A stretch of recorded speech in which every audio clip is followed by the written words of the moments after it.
Yo, what's up mga idol? So panibagong araw at panibagong video na naman tayo mga idol. So ngayon mag-voice over ulit tayo mga idol. So ngayon is Thursday, so November 20 mga idol. So yung i-voice over natin yung tinato natin pag last Monday, no? So yung nag-ano tayo mga idol, nag hotel service sa Philly Hotel. So yun. Tapos naka-edit na ako dito kanina, so mag-voice over na lang tayo mga idol. So yun. So, ganun pa rin mga idol, kung gusto niyo panoorin to, so scroll up lang para makita niyo yung yung ginawa nating voice over. Okay mga idol, so magbo-voice over na tayo. So, siyempre may lista ako dito para malaman ko yung yung pangalan, tsaka mga needles na ginamit at ilang oras. 'Yun. So, yan, mag-start na tayo. So, nag-edit na tayo dito. Hindi niyo makita. No. Dito. So yung kulang is na lang, voice over tsaka yung mga sound effect. So pero hindi ko na ipapakita yung paano ko i-edit dito. Yung result na lang yung panoorin nyo. No? Okay. So mag-start na tayo mga idol sa ating voice over BTS. Okay. Okay mga idol. So start na tayo.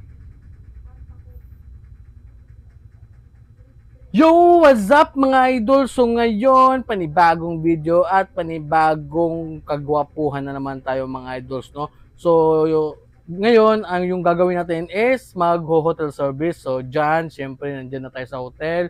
So napakalaking hotel mga idol. So first time natin makapasok dito sa North Star, no? So Philly Hotel. So grabe, napakagandang hotel mga idol. Madami na akong napuntang hotel mga idol, pero ito yung pinaka maganda talaga. Grabe, talagang shock ako, na-amaze talaga ako mga idol. So, syempre, shoutout din sa ating client na siyempre, tawag dito, talagang nagtiwala sa atin, no? So, shoutout ni Boss Idol Jose. So, syempre, si Jose ay nanggaling pa ng Zamboanga mga idol. So, pasalamat din tayo sa nag-refer sa kanya. So, yung ating client din na si Boss Idol Jums De La Rosa. So, maraming salamat idol. So, syempre yung request ni Idol Jose dito is maliit lang naman. Medyo maliit siya, minimal, pero medyo mahirap din. Kasi nga, ito yung word, yung anong tawag ito? No mercy, anong tawag dito? Basta no mercy when Poseidon strike. Parang yun yata yung ating ginawa dito. So, may old tattoo siya. So, yung mga tattoo niya mga idol, is doon niya pinatato sa Zamboanga. So, siyempre napaka-solid din, no? So, shout out sa old artist ni Idol Jose. So, napakaganda rin. So, nagpadagdag lang siya ng ng yung word na no mercy when Poseidon strike. Parang yun yata, kung hindi ako nagkakamali. Siyempre diyan, may pa-free snack pa rin si diyan, sila boss and ma'am, no? So, pati yung shoutout din sa asawa ni Boss Idol Jose, napakabait din. So, hindi tayo nagutom dyan kasi nga alagang-alaga tayo dyan, no? So, siyempre, balik tayo sa ating tatuan mga idol, no? So, dito mga idol, yung mga needles na ginamit natin dito is tatlong size mga idol. 3RL, 5RL, at saka 15RM.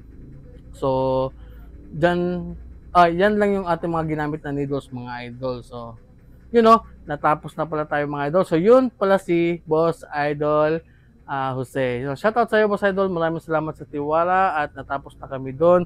Siyempre, natapos namin to yung sa tattoo mga idol is umabot ng 3 hours. Pero umabot kami dito ng siguro almost 5 kasi nga may mga break time pa. Tapos kumain pa. Yun, tapos talking. So, yun mga idol. So, ito na yung final result mga idol after ng 3 hours of pain. So, no mercy when Poseidon strikes. So, grabe, napakaganda mga idol. Talagang na-satisfy si Boss Idol Jose. So, sabi niya, kapag bumalik sila dito sa Cebu, ay magpapatato ulit siya dyan, no? So, kung makikita niyo yung bakante, so dyan kami magtatato, no? So, yun mga idol, maraming salamat at umabot kayo hanggang dito. So, God bless sa lahat. So yun mga idol, natapos na. So yun, kung gusto nyong panoorin tong final ano natin, so scroll up lang, no? Sa YouTube at saka sa Facebook. So, kung hindi ka pa naka-follow sa aking YouTube channel, so Damaso Ramos na. Okay mga idol, maraming salamat and God bless.